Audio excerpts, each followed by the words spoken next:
जोहार, मैं आनंद कुमार और आप देख रहे हैं जन मन की बात। दोस्तों, झारखंड विधानसभा चुनाव के पहले ही झारखंड मुक्ति मोर्चा और इंडिया ब्लॉक आत्ममुग्धता का शिकार दिख रहा है। बाहरी सर्वे एजेंसियों और एक तरफा विश्लेषण करने वाले यूट्यूब पत्रकारों ने इंडिया ब्लॉक के नेताओं को चने के झाड़ पर चढ़ा दिया है और सत्तारूढ़ गठबंधन को आश्वस्त कर दिया है कि इंडिया ब्लॉक की सरकार झारखंड में दोबारा बहुमत के साथ आ रही है। लेकिन समस्या यह है कि ये लोग आंख पर पट्टी बांधकर देखते हैं और इंडिया ब्लॉक के नेता भी आंख मूंद कर इन पर भरोसा करते हैं।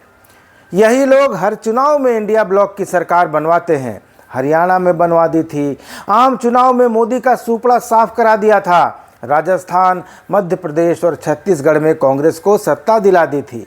अब ये हेमंत सोरेन को सत्ता दिलाने आए हैं। दोस्तों, क्या आपने गौर किया है कि पिछले कुछ दिन से मुख्यमंत्री हेमंत सोरेन की मीडिया में जो उपस्थिति है, मीडिया प्रेजेंस बेहद कम हो गई है और कल्पना सोरेन दिल्ली, नोएडा और लखनऊ की यूट्यूब पत्रकारों को यह बताते दिखाई दे रही हैं कि उन्हें कैसी फिल्में पसंद हैं, कौन सा हीरो पसंद है, और कभी राजनीति में आने की वही पुरानी कहानी दोहराती दिख रही है जो झारखंड के लोग पिछले 6-8 महीने से सुनते आ रहे हैं। और ऐसा इसलिए हो रहा है क्योंकि अपने आप को माटी की पार्टी कहने वाले झारखंड के नेता पत्रकारों को फटकने नहीं दे रहे हैं। लोकल पत्रकारों की बात कर रहा हूं। क्या आपने हेमंत सोरेन या कल्पना सोरेन को किसी झारखंडी चैनल पर देखा? क्या किसी झारखंडी एक्सपर्ट के यूट्यूब चैनल पर देखा? फॉलोअप के कॉन्क्लेव को छोड़ दे तो मैंने तो हेमंत सोरेन को किसी चैनल को एक्सक्लूसिव इंटरव्यू भी देते हुए नहीं देखा। तो झारखंड के मुद्दों की बात उनके साथ कौन करेगा? दिल्ली के पत्रकार तो इनका इंटरव्यू लेने के पहले और अपने शोध से पहले हम जैसे झारखंडी पत्रकारों से इनपुट लेते हैं। अपने चैनल पर एक्सपर्ट के रूप में ये हमें बैठाते हैं, लेकिन हमारे झारखंडी नेताओं को ऐसे ही लोग सुहाते हैं। झारखंड के पत्रकार इन्हें अच्छे नहीं लगते, लो ग्रेड के लगते हैं। आप झारखंड के पत्रकार हैं तो कोशिश करके देख लीजिए, अगर हेमंत सोरेन या कल्पना सोरेन से 2 मिनट एक्सक्लूसिव बात करने का समय मिल जाए तो लेकर दिखा दीजिए। और ये तो बड़े नाम हैं, इनके अलावा इनके आसपास रहने वाले लोग भी आपसे बात नहीं करेंगे, आपके कॉल नहीं उठाएंगे, आपके मैसेजेस का जवाब नहीं देंगे। लेकिन दिल्ली वालों, नोएडा वालों और लखनऊ वालों को फटाक से समय मिल जाता है और चुनाव के इस गंभीर माहौल में उनके सतही और हास्यास्पद सवालों का जवाब देने का खूब समय भी ये लोग निकाल लेते हैं।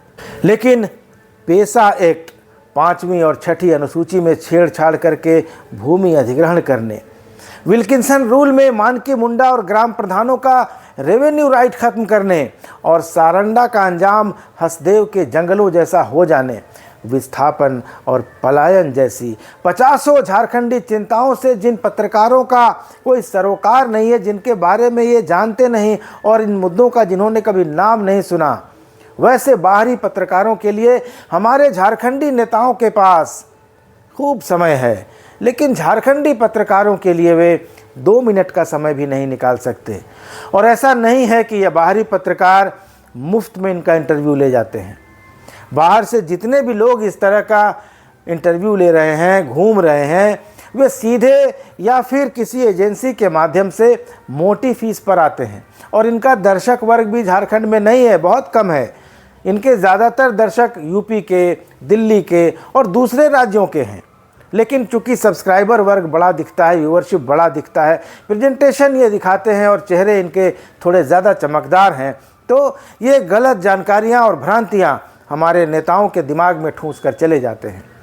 यह सही बात है कि इंडिया ब्लॉक झारखंड में मजबूत था, अभी भी है, लेकिन हर गुजरते दिन के साथ बीजेपी मजबूत हो रही है। उसका अपना चुनाव तंत्र है। झारखंड में तो 5 साल के बाद चुनाव हो रहा है, लेकिन भाजपा तो सालों भर कहीं ना कहीं चुनाव में व्यस्त होती है। इसलिए चुनाव प्रबंधन में बीजेपी का कोई मुकाबला नहीं कर सकता। आप ऊपर ऊपर नैरेटिव बनाते रहिए, माहौल बनाते रहिए और अंदर अंदर भाजपा वाले खेल बिगाड़ देते हैं। हरियाणा में इसको साफ देखा हम लोगों ने, अभी कुछ दिन पहले चुनाव वहाँ खत्म हुए। आप विश्वास न हो तो भाजपा के चुनाव प्रबंधन की कमान संभालने वाले हिमंता बिश्व शर्मा को देख लीजिए। वह कहीं भी रहें, पत्रकारों से बात करने के लिए कम से कम 2 मिनट का समय निकाल लेते हैं। कोई पत्रकार उनसे कोई सवाल पूछना चाहे तो इनकार नहीं करते, चलते हुए रुक जाते हैं, खड़े होकर जवाब देते हैं। लेकिन आप हेमंत सोरेन से तभी कोई सवाल पूछ सकते हैं जब वे चाहें।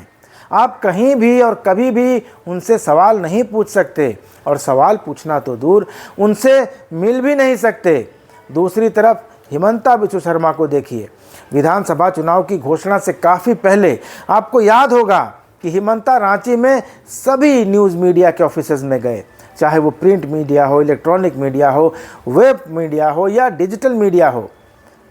छोटे छोटे यूट्यूब चैनलों के दफ्तर तक वे पहुँचे, उनसे बातचीत की। लेकिन क्या आपने इंडिया ब्लॉक के किसी नेता को ऐसा करते हुए देखा है? उल्टे कई मौक़ों पर इंडिया ब्लॉक के नेता मीडिया पर ही बरसते हुए दिखाई देते हैं, उन पर तोहमत लगाते हुए दिखाई देते हैं। तो एक तो आप सामने आएंगे नहीं, मीडिया के लिए सहजता से उपलब्ध नहीं होंगे, सवालों के ठीक से जवाब नहीं देंगे, कहेंगे कि आप बीजेपी के सवाल पूछ रहे हैं, और उसके बाद मीडिया को दोष देंगे कि वह सही तरीके से चीज़ों को दिखाता नहीं है। दोस्तों, कहने को बहुत सारी बातें हैं, लेकिन अंत में कहना बस इतना है कि झारखंड मुक्ति मोर्चा को और इंडिया ब्लॉक को झारखंड में अगर अपनी आत्ममुग्धता से बाहर निकलना है तो उसे ज़मीनी हकीकत की तरफ देखना होगा।